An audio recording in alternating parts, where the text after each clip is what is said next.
Quelle est la vraie raison pour laquelle on procrastine? Et comment faire pour surmonter ce problème et retrouver une bonne productivité au quotidien et avancer efficacement tous les jours dans ses projets?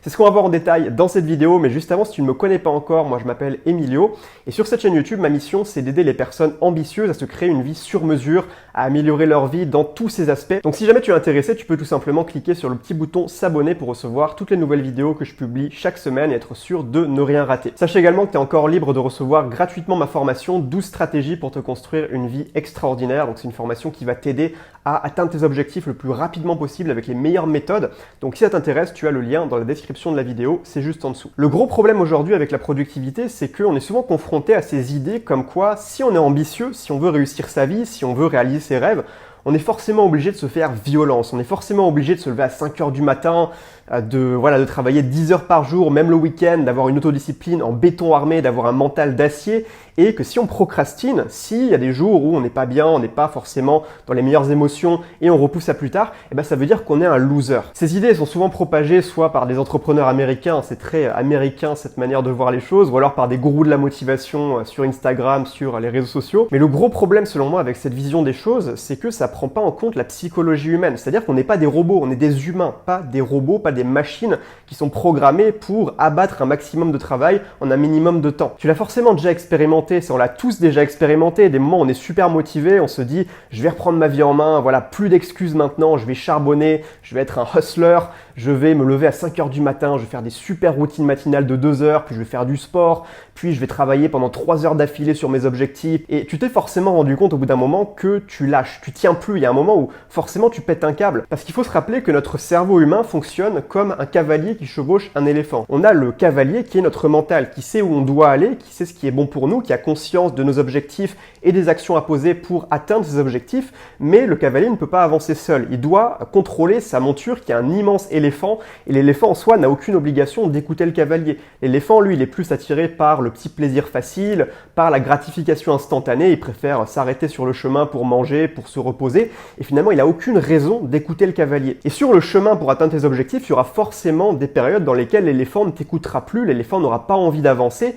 Et c'est humain, c'est normal, c'est la partie émotionnelle de notre cerveau. Encore une fois, on n'est pas des robots. On n'est pas des robots programmés pour passer à l'action un maximum et faire ça, répéter ça 365 jours par an. C'est pas comme ça que ça fonctionne. Et donc, quand on essaie de s'autodiscipliner de manière extrême, ce qui se produit, c'est qu'on se met à se comporter comme un dictateur avec l'éléphant. On se met à le fouetter pour qu'il avance, à lui gueuler dessus. Ça peut peut-être marcher pendant quelques jours, pendant quelques semaines, mais au bout d'un moment, l'éléphant, il va en avoir ras-le-bol. Il va se rebeller. Il va tout simplement refuser d'écouter le cavalier. Et un éléphant qui pèse 5 tonnes, eh bien, tu auras beau essayer de le pousser de toutes tes forces, tu vas pas le faire bouger d'un millimètre. Donc, pour en revenir à la procrastination, il y a 2 choses essentielles à comprendre. La première chose, c'est que la procrastination, c'est humain. On vient de le voir avec ce fonctionnement comme un cavalier qui chevauche un éléphant. Procrastiner, c'est humain. Notre cerveau est programmé pour préférer la petite gratification immédiate plutôt que le succès à long terme. Donc il y a forcément un moment donné où on va finir par procrastiner. Et la deuxième chose, c'est que comme on vient de le voir, la procrastination c'est humain, c'est dans notre nature, eh bien ça sert à rien de se juger soi-même, ça sert à rien de culpabiliser parce que parfois on procrastine. Et ça c'est le souci principal avec ces gens qui vont te dire de travailler comme une machine de guerre, de jamais lâcher,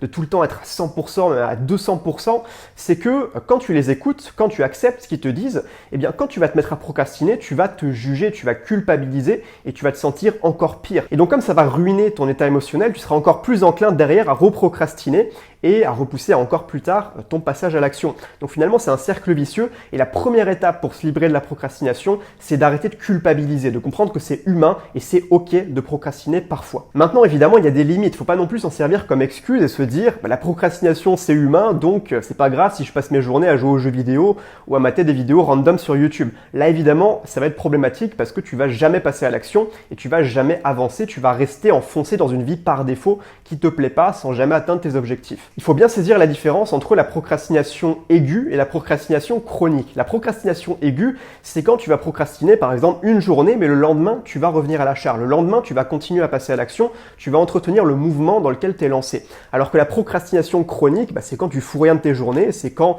tu es dans un état d'immobilisme total. Et finalement, si tu regardes en arrière, ça fait 3 mois que tu n'as quasiment rien foutu effectues pour avancer dans ta vie. Et ça, c'est un vrai problème. Il y a un concept qui est central et qu'il faut vraiment que tu comprennes, c'est l'idée du mouvement. Le mouvement, alors je vais donner une image pour que tu comprennes mieux. Imaginons que tu prennes ton vélo pour aller faire une balade. Au départ, quand tu enfourches ton vélo, eh bien ton vélo est à l'arrêt. Ton vélo n'avance pas, tu es encore dans un état d'immobilisme. Maintenant, pour passer de cet état d'immobilisme à un état de mouvement dans lequel tu es en train de rouler, il va falloir pousser fort sur les pédales. Ça va demander beaucoup d'énergie. C'est toujours le démarrage qui demande beaucoup d'énergie.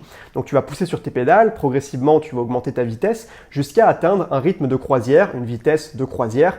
Et finalement, à partir de ce moment-là, même si tu arrêtes de pédaler, eh bien tu vas quand même continuer à avancer parce que tu auras accumulé de l'énergie cinétique qui va faire que tu vas continuer à rouler même si tu ne pédales plus. Alors évidemment, tu vas perdre progressivement ta vitesse, mais tu peux te permettre pendant 20 secondes de ne plus pédaler. Quand tu es en mouvement vers un de tes objectifs, par exemple, tu as l'objectif de te bâtir un physique qui te plaît, tu vas 3 fois par semaine à la salle de sport. Si ça fait déjà 3 mois que toutes les semaines, tu vas 3 fois par semaine à la salle de sport, mais que cette semaine, il y a un jour où tu n'es pas motivé, voilà, tu te sens mal, tu n'as pas les bonnes émotions, tu te sens fatigué peut-être parce que tu as fait la fête la veille, enfin peu importe. Un moment où tu n'as vraiment pas la motivation et tu procrastines ta séance de sport.